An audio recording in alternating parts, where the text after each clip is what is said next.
Well, the sun is shining, and that is a blessing, and we are excited to see that we have several days of sunshine and cooler weather. So that is going to help us tremendously as we continue the speed of recovery and getting people back into their homes.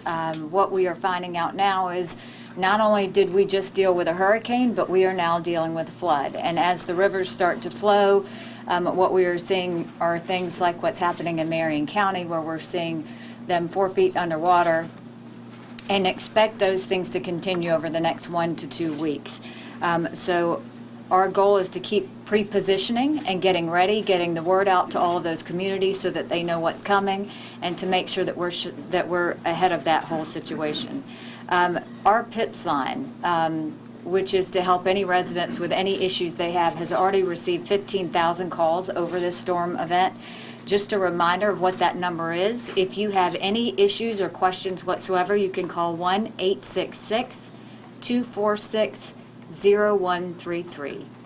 1-866-246-0133, and that will help assist you in any of the questions regarding where you are. We still have 4 islands that are closed, Fripp, Hunting Harbor, and Hilton Head Island, but we did hear that Mayor Bennett of Hilton Head Island has declared the roads blocked to Hilton Head will be lifted at 3 p.m. Beaufort County is requesting and returning citizens, but do not plan to queue at the roadblock. Rather, plan a staggered entrance to ensure smooth passage to the island. So I think they're asking people not to flood it so that they can stagger it back in. Pre-staging or queuing creates crowded traffic lanes and will interfere with emergency access. Not all traffic control devices may be in place or working. Treat all unregulated intersections as a 4-way stop. So they are continuing to do that. The other 3 will remain closed for the time being. We do have damage assessments being done by FEMA over the next few days, and so we'll be watching and working with them on that. When it comes to fatalities, we are holding at 3 fatalities right now, and praying that that's all that we see as we go forward. The calls that have come into Highway Patrol have been 4,345. 1,695 were collisions. Over the last 24 hours, we've had 677 calls and 379 collisions. So those numbers are falling, but again, patience, patience, patience, so that we can avoid any accidents on the interstates as people start to head back home. US 21 is flowing well. Our Highway Patrol is continuing to escort utility teams into areas in which they need to get into, and also help at traffic points where that needs to happen. I-95 in North Carolina is closed on that South Carolina border, and so I know that they've created a alternative route for people to use in that situation. But I want to personally thank all of our law enforcement officers and those with DPS. 709 of them have been activated and working incredibly hard to keep people safe. So I do just want to remind people we can't thank them enough at this time. From the DOT standpoint, we now have 1,500 maintenance workers on site, and that's 100 more than yesterday. And so to give you a full DOT report, I'm going to ask Secretary Hall to come forward, please. Thank you, Governor. We currently have all interstates open in South Carolina. The Governor mentioned the closure of I-95 just north of our border, so we need to keep that in mind as we plan our travel routes. Only 92 primaries across the state are closed, and the bulk of those closures are due to either a single tree caught in a power line that we're trying to get coordinated with our electric providers to get that out of the way. But the vast majority of our primary closures are due to flooding in the PD area. Our total closures, roads and bridges, is 434 across the state. That includes the 92 primaries that I mentioned and 315 secondary roads, so those smaller roads leading into the neighborhoods and the communities. And the bulk of those are either due to flooding or trees across the road. We also have 27 bridge closures that are included in that 434 number. And our progress for how we clear the roads is interstates first, primaries next, and then we work our way into those neighborhood streets, clearing debris to try to get what we call the first push done to get people access back in. So that work's ongoing. On those 27 bridge closures, we're aware of 3 that are damaged. And as the floodwaters begin to recede, we'll inspect and review those numbers, so those numbers may go up once we're able to get into the PD area to look at those bridges. The 3 known damaged bridges are Harbor River on US 21 that we've been working on for the last couple of days to try to get that ready to turn back over to the locals to get access back into Fripp, Hunting, and the barrier islands out there. The other 2 bridges are in Florence County. One's on Secondary 13, and the other one is SC 41 in Florence. Those 2 are damaged. We still have flooded roads in parts of Horry, Dillon, Marion, parts of Georgetown, Florence, and Williamsburg County, and then a few isolated areas of flooding at the lower end of the state. As I mentioned, we've been making excellent progress on reopening the roads with our first push in the lower part of the state, and we want to thank the Guard and our other local first responders for their help on getting us to that point. We've moved sign and signal crews down to the lower part of the state to help get the signs and the signals operational. And we just ask that you please continue to not drive around barricades or in flooded roadways. It's a very dangerous situation. We are monitoring and pre-positioning our assets in anticipation of potential future flooding in parts of the PD. I-95 at the Great PD, we're monitoring closely. SC9 in the Longs area, SC22, as well as US 501 at Gallivant's Ferry, we're monitoring those very closely. Our call number in the event that you need assistance in planning your travel routes is 1-855-GO-SCDOT. 1-855-GO-SCDOT. And if you call that, we'll be happy to provide you up-to-date information. Thank you, Governor. Thank you, Secretary Hall. I appreciate it. And now just to give you an update, our SLED agents have been working nonstop to assist all of our counties to make sure that they have what they need, but I'd like to have Chief Keel give a report. Please. Thank you. Good afternoon. As of this morning, our SLED, along with all of our law enforcement partners and National Guard, are still conducting a number of security efforts around the state on the coastal areas. In Colleton County, we're still providing shelter security there, and also Edisto Beach, we're providing security patrols 24 hours a day in those areas. In Ridgeland, we're providing security for traffic control points, food distribution areas, and the Ridgeland shelter. In Beaufort County, we have 16 security zones that are staffed, and those zones are those areas of the folks that are working those areas are being demobilized as the power comes back on within those 16 security zones. In Georgetown County and City, we have security patrols being conducted and also working on traffic management in those areas. In Horry County, Conway, we're providing security to Conway and Horry County, providing patrols in those areas, and also Horry County shelters. In Florence County, we're also providing security patrols and traffic control in Florence County. In addition to that, and I know Director Taylor will talk more about it, but we're providing assistance with DNR for our river patrols and the Little PD and the Waccamaw. In addition, we have aerial assets that have been deployed there to provide assistance to those river patrols so that we have eyes in the sky, we see what's going on, we try and anticipate the problems that we have with the flooding, and those aerial assets are also available both 24 hours a day, both day and night, to try and patrol those areas that are flooded and where folks have evacuated their homes, and that will continue until the floodwaters recede. Thank you very much, Chief. With our Department of Natural Resources, they have 109 officers that are deployed. They have had a total of what we approximately think are 205 rescues and 30 pets, and yesterday 5 of them were goats. So I want to tell you that our DNR agents have been fantastic in showing compassion and sacrifice and doing whatever it takes to make sure that every resident is able to get out safely, including our pets. And so, but to give you more of an idea of what we can expect with the rivers and the flooding and where we go from here, I'm going to ask Director Taylor to come forward, please. Thank you, Governor. Good afternoon, everyone. Your DNR officers have been involved in our river rescues and along the coastal South Carolina. Right now, we're mainly concerned, and our efforts are being focused on, first, the Little PD River, from the Nichols area all the way down to the Great PD. Once you leave Nichols, there are a number of small communities along that river basin, which we have officers in the water now in conjunction with help from other state resources, mainly SLED.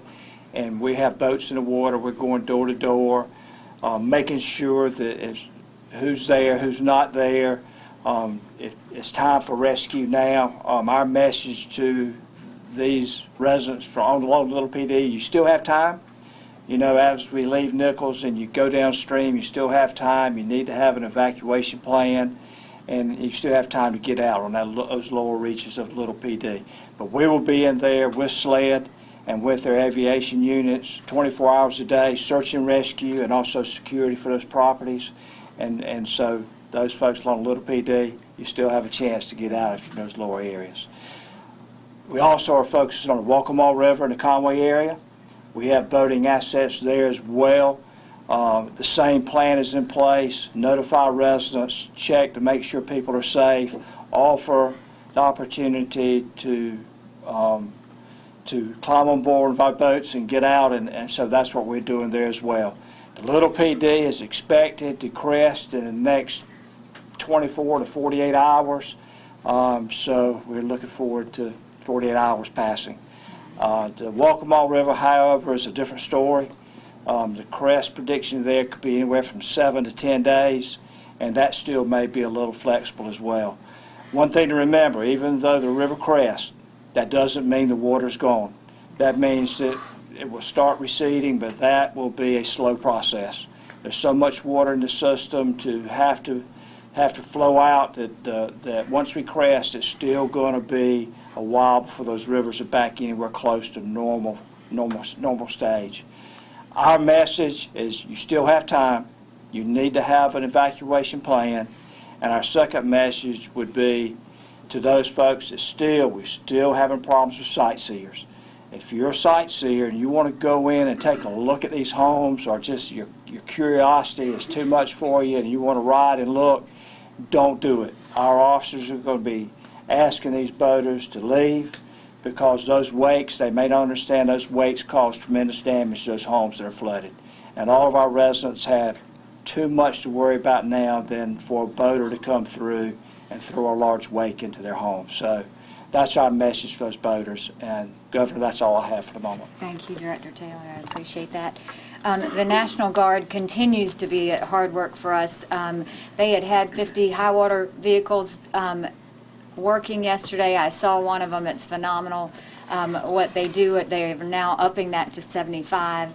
They continue to support with search and rescue. They have been involved in over 400 rescues and assisting with our other agencies. They are doing major operations on Edisto Island. There is a lot of sand. That's actually going to be one of the areas I'm flying over today. A lot of sand on roads and working to clear that out. They're also working in Clarendon County and Pawleys Island as needed. They are continuing to do shelter and transportation assistance and supporting the hospital in Florence for clean water. And so I will tell you, to the thousands of National Guard men and women who are out there working, thank you very much for assisting these agencies. I want to thank General Livingston for his partnership in the process and also in working and moving forward. So now let's get into shelters. At our peak, we were at 78 shelters and 6,733 residents. We are now proud to say that we are at 17 shelters with 708 residents. 13 schools are closed because of the use of shelters. That's down from 64. So tremendous job by Director Alford and the DSS staff, as well as with Molly Spearman and working on that. The 2 pet-friendly shelters have been closed, but if you have any issues whatsoever, go to the EMD website, and they will be happy to still assist anyone that needs help with pets and working forward on that front. Our Department of Social Services staff has not stopped. They have 364 staff on the ground, many who have been manning those shelters and have been tired, but have always made sure that the requests were met and that people have been taken care of. And so we thank them very much for all that they continue to do. We are seeing in the shelters the highest number of people in shelters. Number one is in Beaufort. Number two is at Bluffton High School. Well, actually, let me say this. Beaufort and Bluffton High School's occupancy more than doubled last night. So we are now pre-positioning two Hilton Head shelters that I think will be coming up there. We're working in conjunction with the county to do that. Marion 2 schools are on standby for shelters as we're bringing more food and water in to prepare for what they're getting ready to go through. Let's see, I want to make sure. We are now focused on future needs. We're going to have to build up some other shelters as we deal with the flooding efforts, but we are in front of it and getting that taken care of. The EMD website, if you need anything, they will have not only the shelters that are currently open, but they will have the future shelters that will be open. So for those that see the flooding that's coming in, please don't hesitate to go to the EMD website and find out what those are. And thanks again to all of the DSS staff for assisting in everything that they've done. Right now we have 105,500 boiled water advisories, and so a lot of people need to be very careful in terms of the water. We have many hospitals that are resuming operations, which is great news. DHEC has delivered 400 oxygen tanks to the areas that were affected. And we want to thank EMS for helping with that deployment. Our EMS first responders have been fantastic as well in helping us get what we need to where we need to go. But to give you a total update on dams and everything that DHEC is working on now, I'm going to turn over to Director Heigl. Thank you. So just an update on the boil water advisories. We currently have 25 systems that are impacted, which account for the 105,000+ people that the governor just mentioned. That's down from our high, we hope it was our high, last night of 28 systems and 109,000 customers. Currently with the dams, we have inspected almost all of the dams, the 250 that we were interested in getting to. And their current count for failures is 13 confirmed breaches, 9 of those regulated, 4 of those unregulated.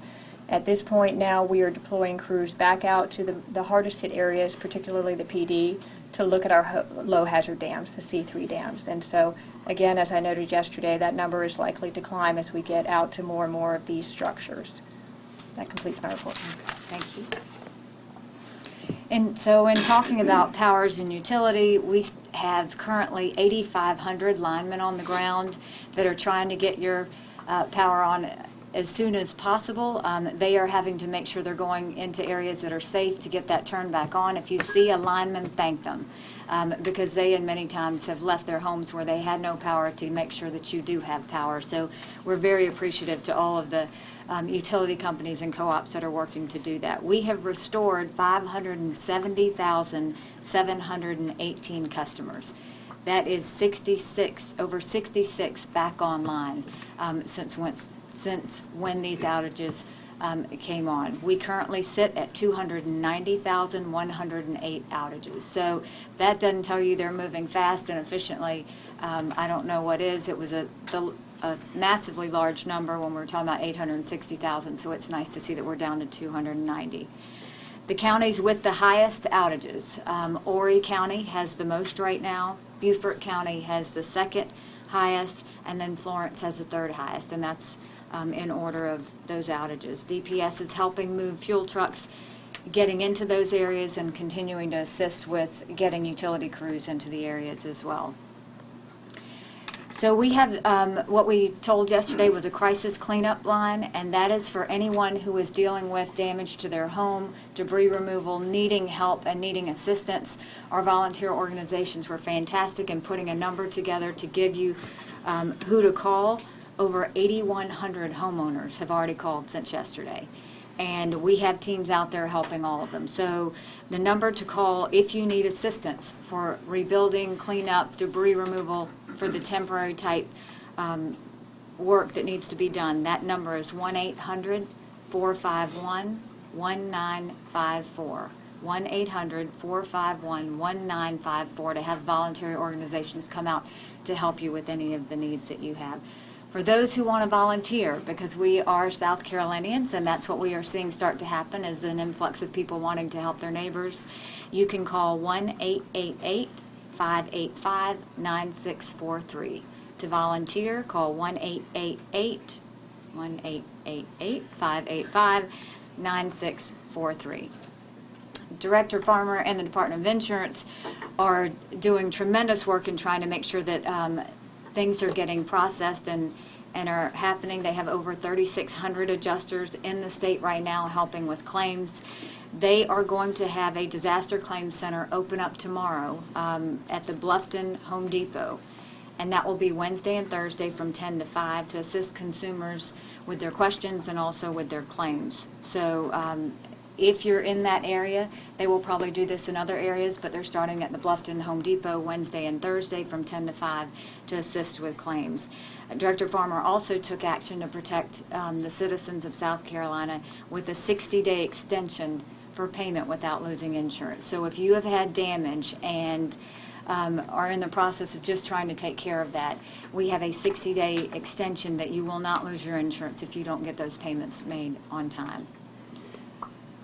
We are working to iron out the logistics with an emergency medical group that will come in, and they are going to probably go to our hardest hit areas to bring in doctors, dentists, any of those medical needs that might happen. We're looking at that going to the Nichols, Marion County location at this point, but that could change, and we'll keep you in touch with that.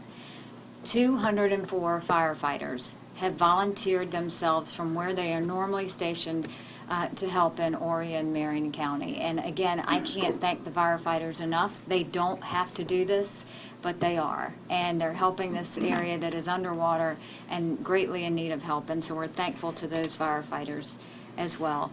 Commissioner Weathers and I have been working closely with Duke Scott at the Office of Regulatory Services to get our produce and our farmers back online. Many were on generators and were worried that they had very little time, so we're working to get those back online and will continue to do so. Thanks again to Director Sterling and Corrections. They are continuing sandbag operations as we need those, and now they're getting distributed to different areas, so we appreciate him for that as well. And then I just want to say thank you to everyone who has gone to the 1SC Fund website. Yesterday we said that, you know, we are a state where neighbors help neighbors. We have some residents, it's heartbreaking that they just rebuilt, they just got renovated, and then the storm took them right back out again. And so what we have done is establish the 1SC Fund to work with our volunteer organizations. This will help the elderly, the most challenged, and the disabled try and rebuild. And so for anyone that wants to donate resources and their time, they can go to 1scfund.org to make sure that we have so that we can make sure that you can donate as needed. I want to say a big thank you to AT&T, who came through this morning with a $25,000 donation to start that going, as well as the individuals who signed on immediately yesterday and started donating to that as well. And finally, I want to, because we're starting to find a little bit of balance but still work hard, I want to thank someone who's been extremely instrumental in communicating what we need to have done. Jason Hurdick has become a rock star, and so I want to personally thank you for all that you've done. Not only do you now have not only do you have a major fan base, but you have made your South Carolinians very proud, and for that we are all grateful to you for your communication. Thank you.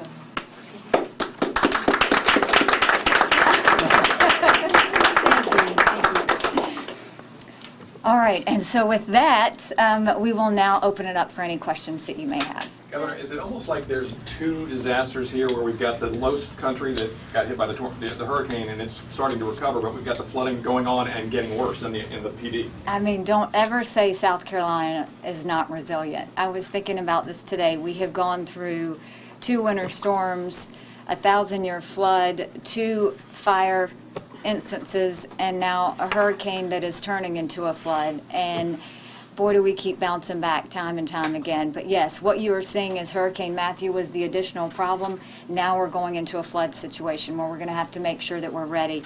At least for this part of it, we can prepare and be pre-positioned and know somewhat of a timeline of what's going to happen. But it doesn't make it any easier on those residents who are sitting underwater right now and just have seen all that they have damaged. So yes, now we are moving from a hurricane event to a flood event. Governor, in accordance to the warning to people about the internet scam, what type of help can we offer to them as far as repair? You know, I think the main thing is with all internet scams, not just during a storm, you want to be careful that anybody that you don't know that emails you and offers you information, you should not take it, because once you open that up, they get into your computer. So that is not just for a time of storms, that's a time always that you should be very careful with the emails you open up, any sort of websites that you open up, because that allows them to get in and see your information, and that's something we don't want to happen. Governor Haley, do you have any updates on the disaster declaration you requested from the President? So we requested that yesterday, they're working on that today, and so hopefully we'll have some information soon.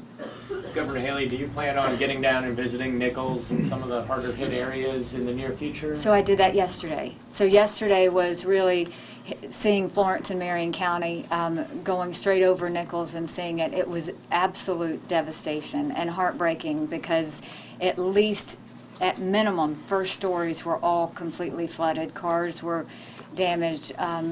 Fortunately, I mean, lives have been saved because of all of our law enforcement and first responders. Lots of rescues taking place. As you know, the 150 people at the top of Town Hall that had gone to the 3rd floor were all rescued safely. Another 40 last night that were rescued. So we'll continue to do that. Today I will be on the coast looking at those barrier islands that were hit hard. So I'll be in the Edisto, Beaufort, Fripp Island area, those just to kind of see exactly what's going on. Edisto got hit really, really hard, and it was more to where we've got to see what the beaches look like. We want to see the congestion in Beaufort on 278 and see how backed up that is getting to be, and also just what it looks like, because they lost a tremendous number of trees, and so we want to make sure we see all of those areas because we need to put eyes on them.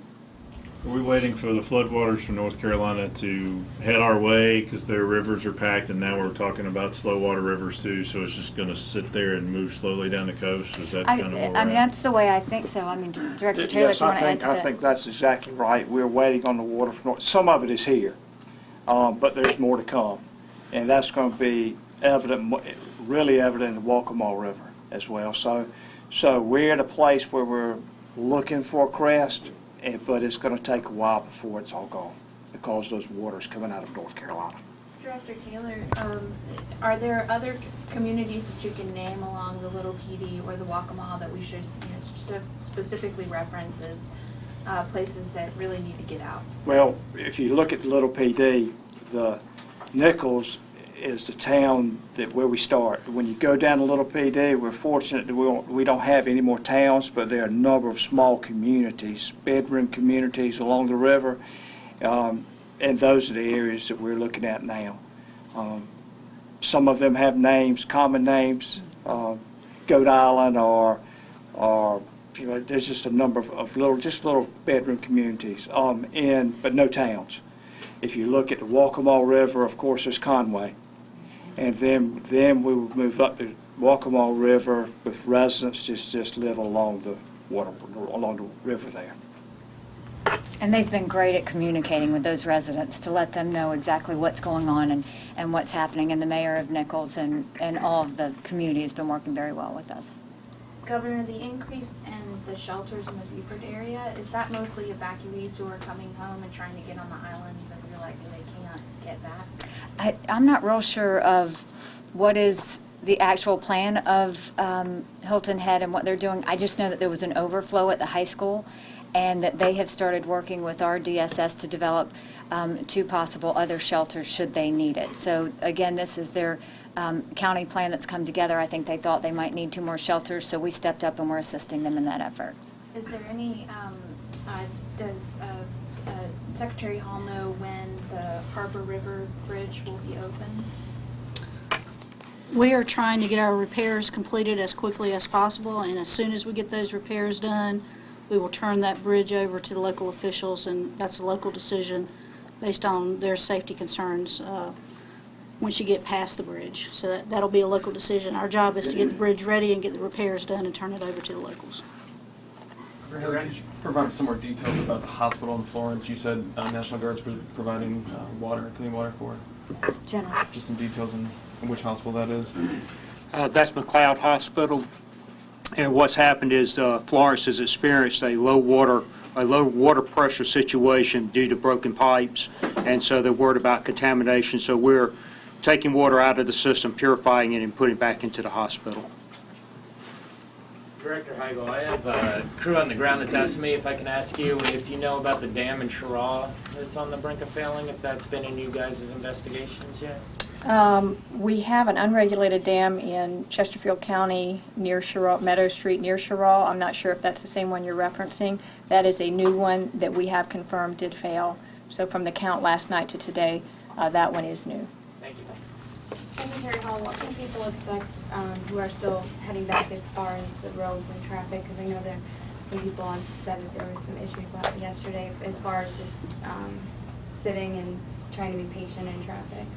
Yes, I mean, we continue to urge patience with any of these reentries. There's certain roads that you won't be able to go through due to downed trees, few flooded roads. Our advice is to listen to your local officials and follow their direction with regards to reentry.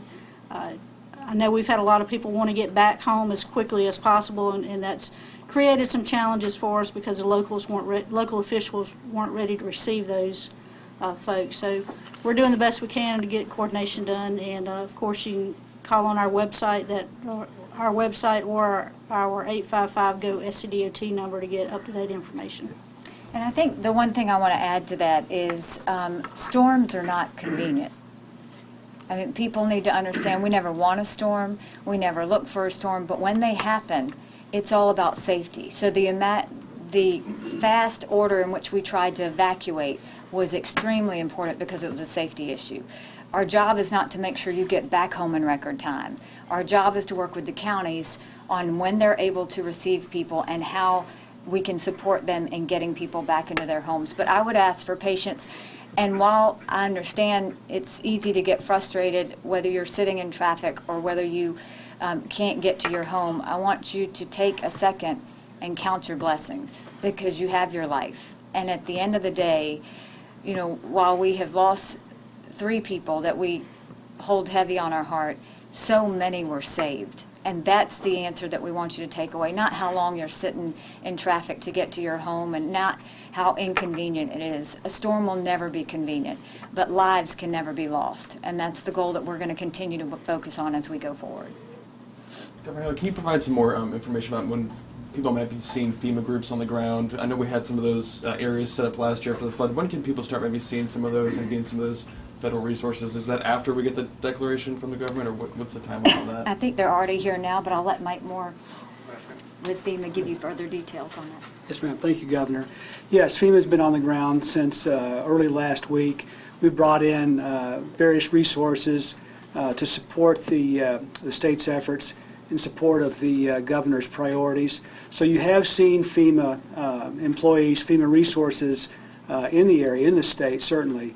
And we continue to prepare for a potential declaration, a major declaration, and we're anticipating that with bringing in additional crews. And that's when people in some of these affected areas will see FEMA set up in certain areas to provide assistance? Once the declaration comes in, we'll work with the governor and her staff to coordinate our efforts into the field to get resources out there to assist the citizens. And FEMA's already doing damage assessments in the counties now, and will continue to do that over the next 2 days.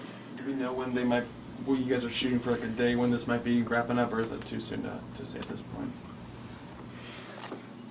It's a little bit too soon. I would anticipate that the damage assessments would take about a week.